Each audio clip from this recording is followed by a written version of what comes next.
Thanks for downloading a 3CR podcast. 3CR is an independent community radio station based in Melbourne, Australia. We need your financial support to keep going. Go to www.3cr.org.au for more information and to donate online. Now stay tuned for your 3CR podcast.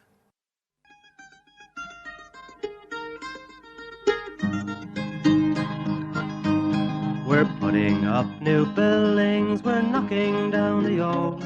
We're working in the summer heat and in the winter cold.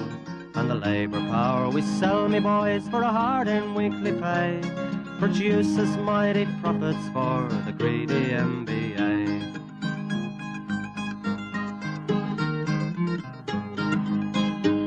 And whether we were born here or born in Italy, in Greece, in Spain or Ireland, in England or Fiji, we all of us are workers, united we must stand, until the wealthy bludgers have been driven from our land.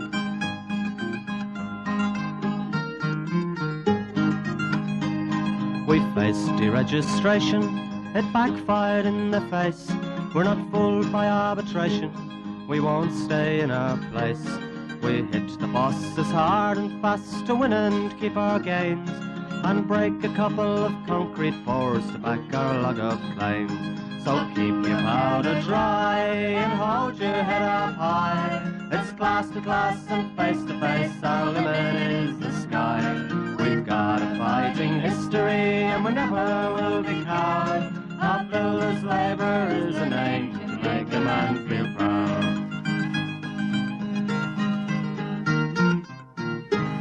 And good morning from the Concrete Gang. Bright-eyed, bushy-tailed, good morning, Gorilla. Good morning, Warren. Good morning, listeners out there, and all the new listeners from the picnic. And good morning, Colin. Good morning. Good morning, Buzza. Good morning, everyone out there.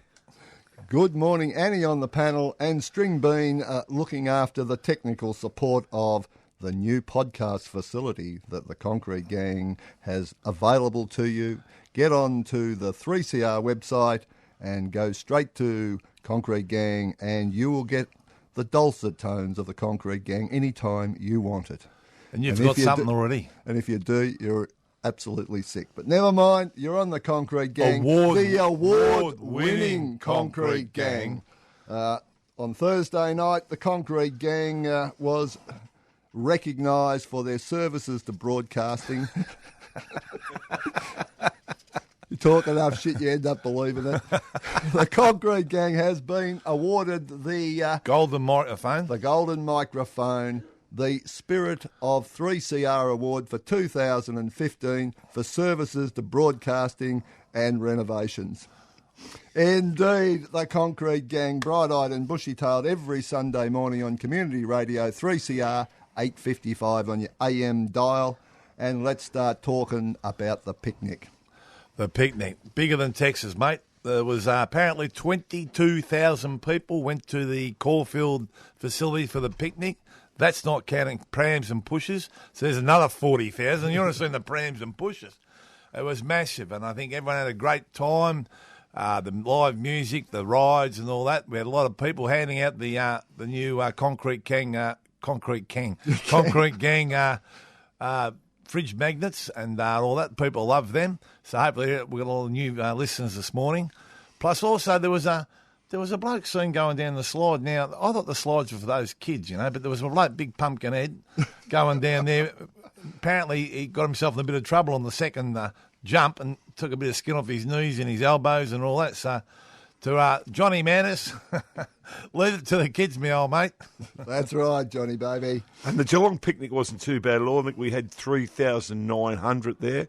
Pretty good day. It didn't get as hot as what it was supposed to, which was a bit of a relief. Thing. And the busiest queue there I seen was for the Fairy Floss. I'm not a Fairy Floss fan myself, but the Melbourne one seems like it's a bigger problem. The bigger, the better event we make, the more people seem to come. So it's not a problem, is it? Oh, just the queues. The only thing I heard was a little bit. Yeah, of a well, problem. the trouble is you'll never stop queues when you're giving stuff away for nothing.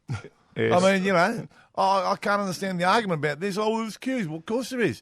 They go to one end, get a hamburger and ice cream, go time they've eaten it.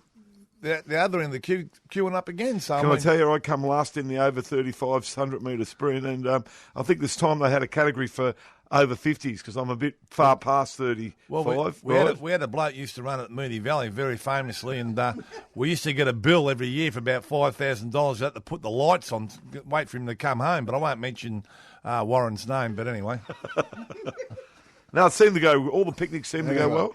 I heard the Ballarat had a big crowd too. No snake charmers down there. No snake charmers. No snake charmers. Righto. This is a quick report around the state.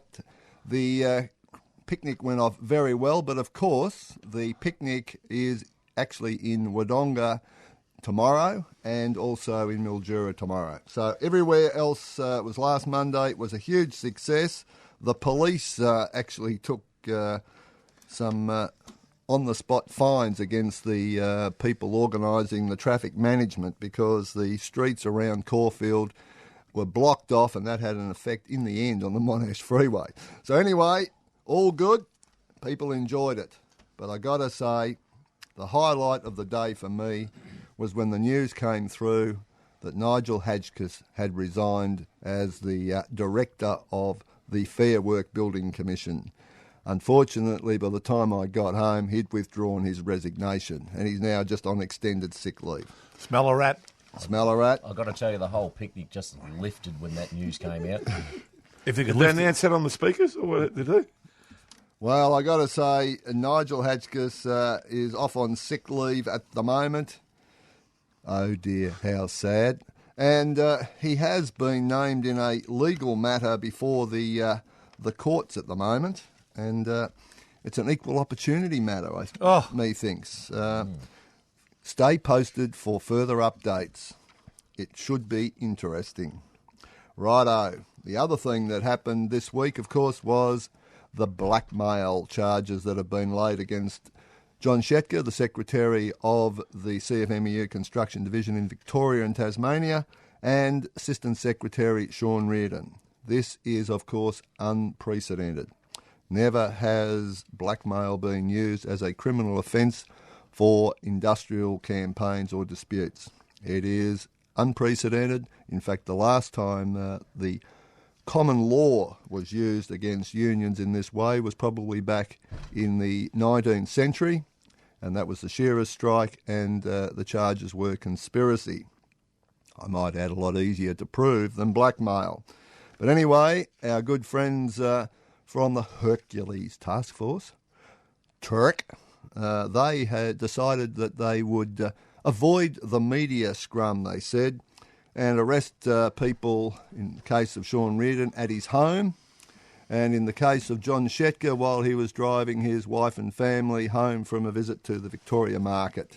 And the story was that both sides of the road suddenly were blocked off by our good friends from Turk. Some little suburban street in North Melbourne, suddenly there's lights and sirens and unmarked cars, front and back, bang, blocked off. In front of his kids, taken away, charged and then released on his own surety. Well, you got to say, that's pretty pathetic, because we're not exactly inexperienced when it comes to dealing with our friends from the constabulary. Usually ring up, arrange for a visit to the cop shop, get the charge, off you go, see you later. No, they had to go over the top and make a big event out of it and say they were trying to avoid the media. Well, that didn't work either, did it? No, the press release they put out later in the afternoon on Sunday made sure that there was front pages everywhere. And, of course, if you're going to stick it in our face, we're going to give you a little bit back. No.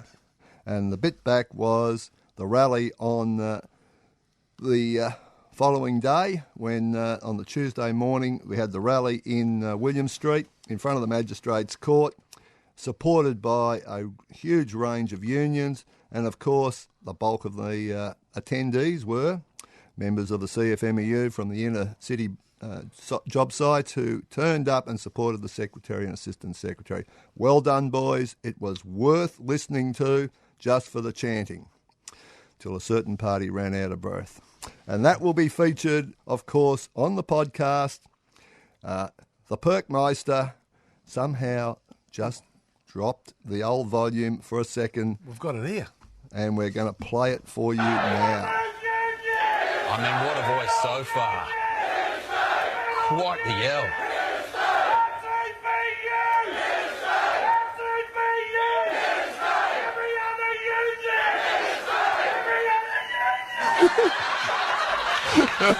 There it was. There you go. The old Perky Meister, he ran out of puff. He did a good job, though, didn't he? But he did a good job, and the good thing was that I would say he might have learnt that you've got to actually use your diaphragm. You've got to push it up out there. Diaphragm, come on. It was all in the throat. Never mind. Moving right along. Good one, Pavarotti. It was Pavarotti, that's right. We'll call him Pavarotti from now on. Perky Pavarotti. Anyway, terrific effort by everyone at very short notice. Well done to all the other unions supporting, and obviously there'll be a lot more media coverage before this is all over. Also, there was another event and this week, and that was the Mosh Pit Adventures of the Gorilla. Yes, Would you like to give us a report on the Akadaka concert? I thought I was going to be the oldest bloke in the mosh pit at the Akadaka concert, but I reckon I was nearly the youngest. There's a bloke there had dreadlocks. He could dreadlocks. He could wipe his ass with them. They were hanging around his ankles. Mate, they were playing air guitar. It was all happening, you know. But I was down there in the mosh pit mixing with the brothers and the sisters, but there was some bloke mincing around up in the la-di-da part up there. I think young Michael Sayers was up there and exclusive. The Slater and Gordon I didn't want reserve seats? I didn't want to mention that, but you've mentioned it. And, I didn't think they'd have enough money at the moment to give out suits. They haven't. There was only one suit. They had two. But look, I've got to say, even if you're not an Akadaka fan and that, but the money they spend on the stage show and the lighting and they have cannons that blow up, they have big bells. It's just amazing what they spend on the stage show. So, and I think at the end of the day, you could have got a ticket there for $100 down the mosh pit, although we paid $150. So good one, Brussels.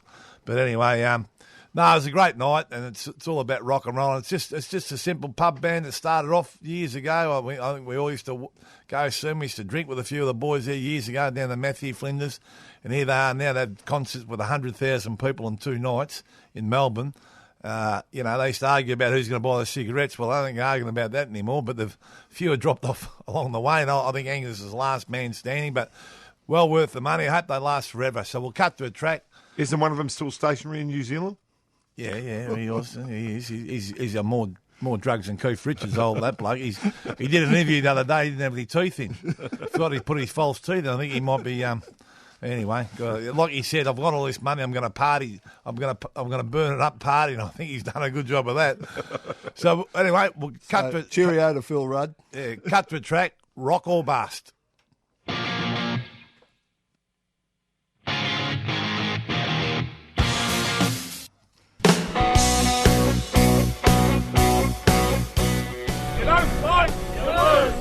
Hungry gang, here to stay. Don't fight, you lose. Dare to struggle, dare to win. We'll fight for our rights, that's what we do. Moving right along. Jeez, what's going on? Let's have a little chat about something other than your musical tastes. Well, it's just not mine, mate. Oh, dear. I think everyone likes him. Thanks, Buzza. Thanks, what's your name, Buzza? Yeah, it is Buzza. Let's talk about I'm not firing on all cylinders today. No, you don't look the best for me, either. Never recovered from the award presentation. You nearly put us to sleep with your speech again, mate. Although we were nearly asleep before you started. Correct. Righto, and we need to move on to some industry material. And one of those things is a little incident that occurred this week, Colin. Yes, on Punt Road on Wednesday, a precast panel truck hit a bridge from Road on Transport. Yeah, and the precaster was Vision. Vision Precast, our good friend Joe Pinto. And, the truck was 4.7 metres high, and trying to put that into a 4.3 metre bridge doesn't quite fit. It didn't come out the other end. It did not, indeed. I thought that was Montague, was it? Punt, was it? Nah, Punt Road, yep. Yeah. And precast panels all over the road, broken chains. Poor old truckie, he all he was told when he left the yard, don't go through the tunnel. So he obeyed that rule. He didn't go through the tunnel. He just tried to get under the bridge. So the crane crew in Box Hill were quite rapt. They had an early day. No panels delivered. And unfortunately, the poor old truckie, he's a subby to a subby to a subby. And, someone's going to be in a bit of trouble over it, I'd say. I've never seen more Vic Roads inspectors and Metro Rail people in my life. Well, I had a bit of an incident with Vision Precast as well, because down on the Valio job down in Port Melbourne, they decided to call the constabulary on me when they were putting in Vision Precast panels in down the back of that laneway, that famous laneway down there. So, cheerio to Valio. Thanks for your assistance there. The two young fellas there, the so-called OH&S rep who proceeded to take me while I was walking around the place a bit. And Please. That's all you get off them. We need a bit better service off them, don't we? Yes, we're obviously going to be nominating Jimmy and Valio for a special award in the Scallywag section. But anyway, the fact that our friends from Vic Roads turned up and have taken a bit of interest in this matter might just suggest that they're finally going to take the problems involved with the transport of precast into some serious consideration, because it has been lacking for a long time. A code of practice, an industry standard was drawn up some years ago, and the whole industry agreed on it. But Joe Pinto and his crew at Vision obviously haven't read it. But it's a good thing that Vic Roads has finally turned up, because as occurred only recently in Western Australia, 2 young blokes were killed when people were unloading precast from a truck in Perth, and it is very easy to basically drop them, basically get them off balance so they slide off the side. All sorts of things can happen with precast, and there's a bloody lot of weight in them. Weren't you involved in the document years ago in the I just want to give you a bit of a plug up there, Warren. You were involved in the document that was about transportation of precast panels, and we need to get that around the place a bit too, really, again.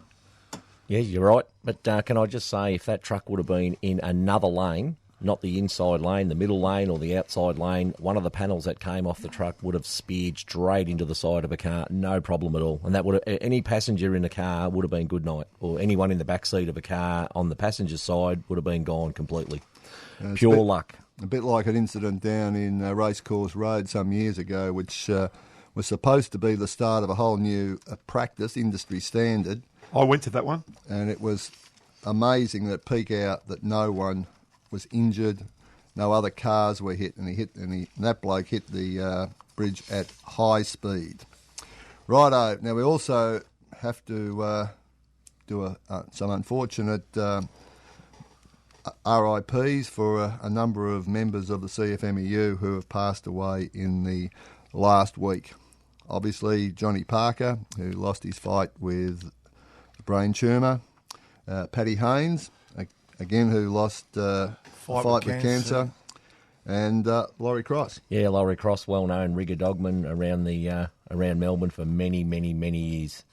So there was a big memorial service down at Warrigal for Johnny Parker, and there were services also on Friday for Paddy Haynes and Laurie Cross. On Saturday. To come. Saturday just gone in Greensborough. That's correct, yep. So, Farley, all those members who all put into the industry and put into the union. A cheerio too to a CFMEU official, Billy.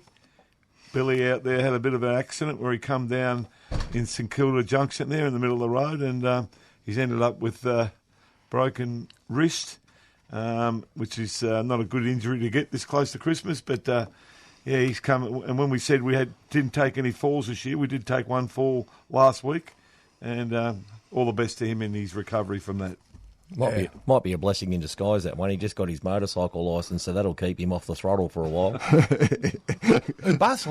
Bustling Billy is on the bike again. Righto, cheerio to Bustling, and also cheerio to all the friends, family of those members that passed away in such tragic circumstances. Now, before we get to Scallywags, just a quick reminder, in the lead up to Christmas, if you get terminated 10 days, in the 10 days prior to the start of the Christmas shutdown, you have to get paid for the 3 public holidays. If your boss doesn't do the right thing, get onto the union office, get onto your delegate, get onto your organiser. There's one ringing in now. That member will get instant service. Now, that was a perfect segue. it's- Well done, Gorilla. That was perfect. No. It's from the Southern Cross Rail Station. Apparently, someone's been fined there last night drinking on the station, drunk, asleep.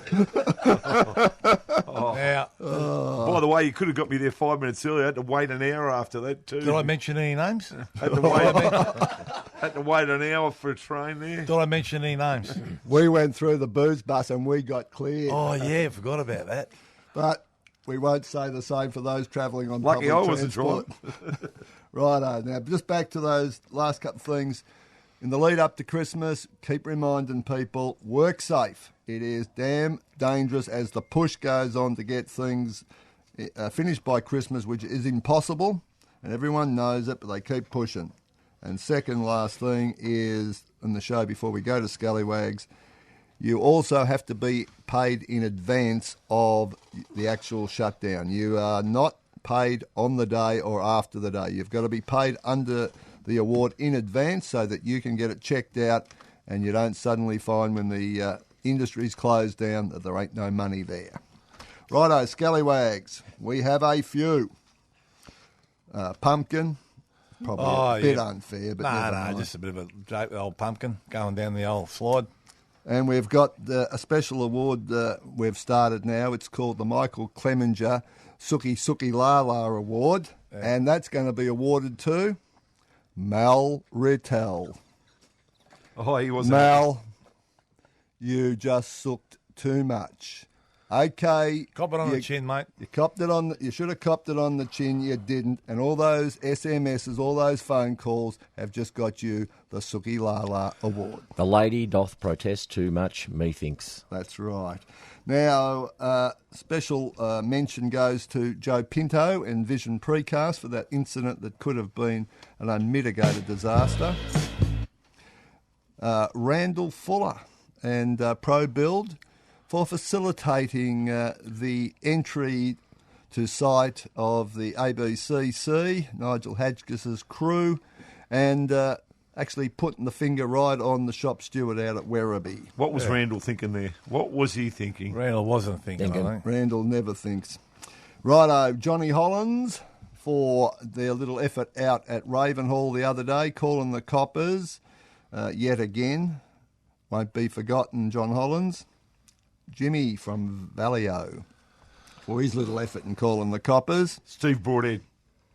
We're going to give him a nomination. Jeez, a late one. You've done it again. He's pulled the ball in. Right of entry issues. He's telling all the workers and everything, what's it got to do with them, please? Righto. And last but not least, Nigel Hadgkiss for first doing the right thing and resigning, and second doing the wrong thing and withdrawing the resignation.